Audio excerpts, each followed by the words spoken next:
Hola a todos, bienvenidos a este primer módulo llamado Accesibilidad y Navegabilidad. Aquí veremos algunos de los aspectos más importantes y básicos que debemos tener en cuenta cuando empezamos a trabajar el SEO de cualquier proyecto, ya sea un e-commerce o un blog, por ejemplo. Estos elementos que veremos a continuación juegan un papel importantísimo en la existencia o no de un sitio web para los buscadores y cómo se van a mostrar los resultados de búsqueda. Recordad, si un sitio web no existe para los buscadores, tampoco va a existir para los usuarios. Así que os recomiendo que estéis muy atentos, ya que lo primero de lo que vamos a hablar es del archivo robots.txt, un elemento clave y obligatorio a optimizar en cualquier proyecto. Así que vamos a ello. ¿Y qué es lo primero que debemos saber sobre el archivo robots.txt? Pues que es un archivo en formato TXT en el que se indica a los buscadores qué páginas o archivos pueden rastrear y cuáles no. El archivo robots.txt también nos sirve como arma defensiva, para evitar que un sitio web se sobrecargue con solicitudes masivas que a veces se llevan a cabo desde herramientas de crawleo SEO y otras veces a través de bots malignos. Quiero explicar un poco más profundo el tema de las herramientas de crawleo SEO. Las herramientas de crawleo SEO, cuando nosotros las mandamos a crawlear un dominio, hacen muchísimas peticiones masivas continuadas para sacar toda esa información que nosotros le estamos pidiendo. Esas solicitudes pueden hacer que el dominio, si es muy grande y está formado por miles y miles de páginas, se caiga abajo porque satura el servidor. Para evitarlo, lo que hacemos es bloquearlo en el archivo robots.txt. Cuando nosotros queramos usar cualquiera de esas herramientas, lo que hacemos es editar este archivo, desbloquear el acceso de los bots de esas herramientas al dominio. Lo usamos, por favor, aquí muy importante, nunca sometemos el crawleo al dominio entero. Siempre existe la opción de que se pueda hacer por bloques de landings, nunca al dominio entero, porque aquí es donde tenemos el problema de que se puede caer abajo. Una vez que ya está crawleado todo el dominio y tenemos toda esa información, volvemos a bloquearlo. Con esto evitamos que personas ajenas a nosotros puedan someter el dominio a este crawleo y nos pueda tirar todo abajo. El siguiente punto. Debe existir un único archivo robots.txt por sitio web. Y este también se puede aplicar a los subdominios. Es decir, que las directrices que nosotros incluyamos en este archivo robots.txt a nivel de dominio principal también va a afectar al comportamiento de los bots frente al subdominio si nosotros no indicamos lo contrario. Es decir, si nosotros no hacemos un archivo robots.txt único para cada subdominio si es que existiera. El tercer punto, el archivo robots.txt siempre debe incluirse en la raíz del host. Como vemos en el ejemplo de mi página.es/robots.txt, aquí podríamos acceder al archivo robots.txt. Cualquier dominio, incluyendo la palabra robot.txt desde la home después de la barra, vamos a poder acceder al archivo robots.txt porque es un archivo público. Normalmente, un SEO lo que hace es trabajar, analizar, editar y optimizar este archivo robots.txt y es desarrollo el encargado de subir este archivo a la raíz del host, porque normalmente ellos tienen acceso a este host. Y por último, y no menos importante, por favor, siempre usa la herramienta probador robots.txt.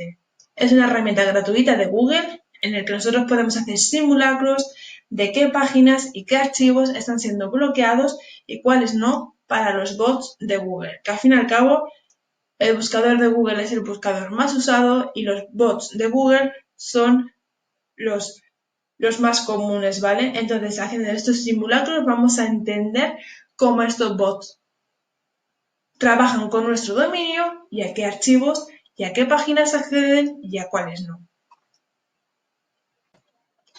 ¿Y cómo se crea un archivo robots.txt? Pues antes de empezar debemos comprobar si ya existe uno o tenemos que hacerlo desde cero.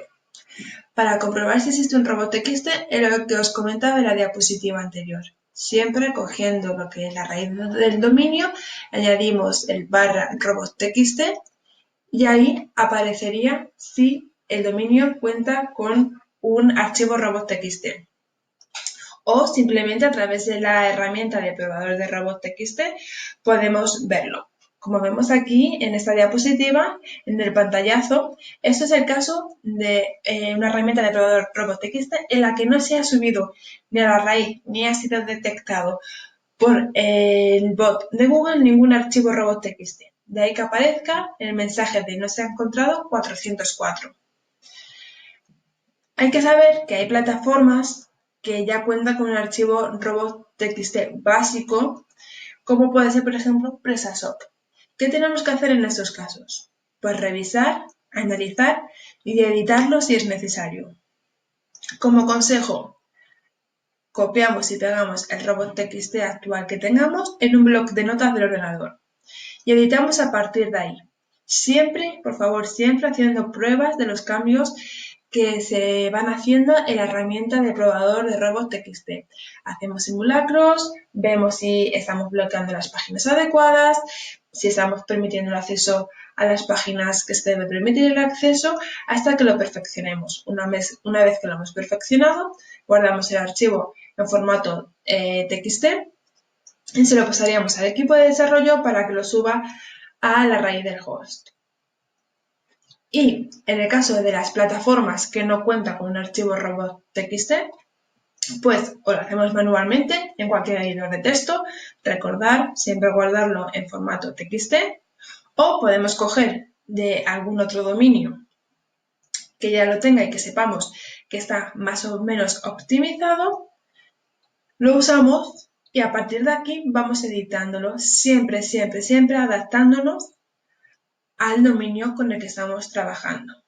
Tenemos que tener en cuenta que de forma predeterminada, a no ser que lo bloqueemos nosotros con un archivo robots.txt, los bots pueden rastrear todas las páginas y directorios. Si un dominio no cuenta de primeras con un archivo robots.txt, esto significa que puede ser todas sus páginas rastreadas por los bots de los buscadores. Por lo tanto, es uno de los elementos que primero debemos comprobar cuando empecemos a trabajar con un proyecto nuevo, si existe ese documento y si no, y si en el caso de que no exista, crearlo y bloquear las páginas que nosotros consideremos. Pues continuamos. El robots.txt puede estar formado por un único grupo o por varios, y en cada grupo se debe especificar el láser agent, que puede orientarse a un poco concreto o a todos en general, y para que os hagáis una idea sería como el sujeto, el quién. Y luego por dos tipos de directrices, que serían como el predicado.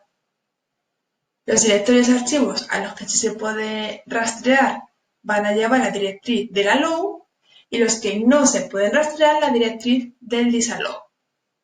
Y pensaréis, ¿a qué se refiere con el tema de los grupos? Muy fácil.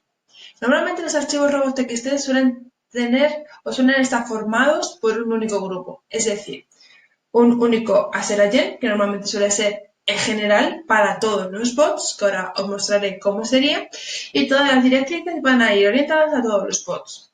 Por ejemplo, un ejemplo sería el de las casas de las carcasas.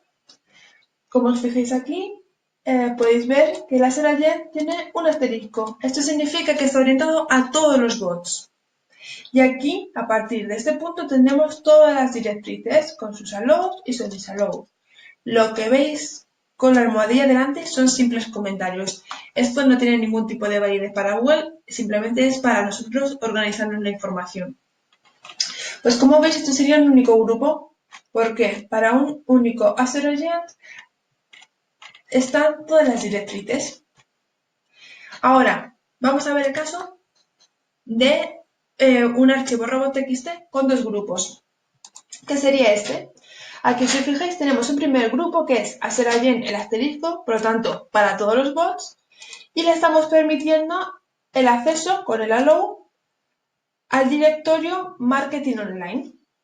Pero también tenemos que específicamente para el bot de móvil, de Google de móvil, le bloqueamos el acceso a este directorio. Esta es la herramienta probador de robots.txt que os comentaba. Aquí podemos ver cómo va a funcionar, cómo va a interpretar Google estas directrices. Por ejemplo, nosotros tendríamos que poner aquí el directorio de marketing online y vamos a hacer las pruebas para todos los bots. Y damos a probar. Permitido. Está en verde y aquí aparece permitido. Esto significa que todos los bots pueden en concreto acceder a este directorio. Voy a probar uno en concreto. El de imágenes, por ejemplo. Efectivamente, igual, sigue estando permitido. Ahora voy a probar el de móvil, que es justo para el que le hemos dado la directriz contraria. Le elijo aquí y probamos. Bloqueado. ¿Lo veis?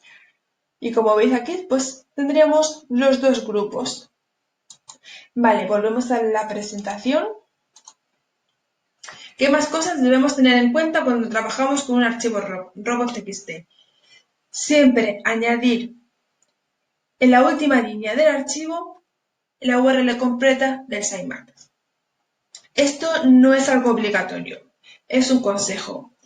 Y lo aconsejamos porque es una forma de acelerar el proceso de que los bots de Google entiendan nuestro site y entiendan las directrices que estamos dando en el archivo robots.txt, a qué archivos, a qué directorios y a qué páginas pueden acceder y a cuáles no.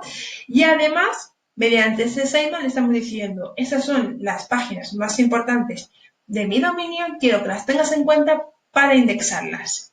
Es como que en un único archivo le estamos dando toda la información más esencial a los bots de Google. Y en la tabla que veis aquí es un poco un resumen de cada elemento del archivo robots.txt y para qué sirven y cómo se usan. El ASLAGEN, recordad, todos los bots, siempre que aparezca el asterisco, es que está orientado para todos en general. Si queremos orientarnos a un bot en concreto, tendríamos que poner el nombre. Por ejemplo, aquí sería ASLAGEN, espacio, y el nombre de Google Bots, que es el bot de Google en general. Luego, el allow. Siempre lo solemos poner en los archivos robots.txt para forzar el rastreo de elementos CSS y JS. ¿Por qué? Los archivos CSS y JS antes no eran bien interpretados por los bots de Google. Ahora están perfeccionando y están trabajando en ello. Un site, una página, una plantilla está cargada de un montón de elementos CSS y JS. Cuanto más parecido sea la forma en la que interpretan los bots una página y la que lo ve el usuario, cuanto mayor similitud exista entre estas dos versiones, mucho mejor. Entonces, todos los elementos CSS y JS intentamos darle ese empujón con esta loop para que Google los rastree e interprete la página lo más parecido posible a como lo hace el usuario.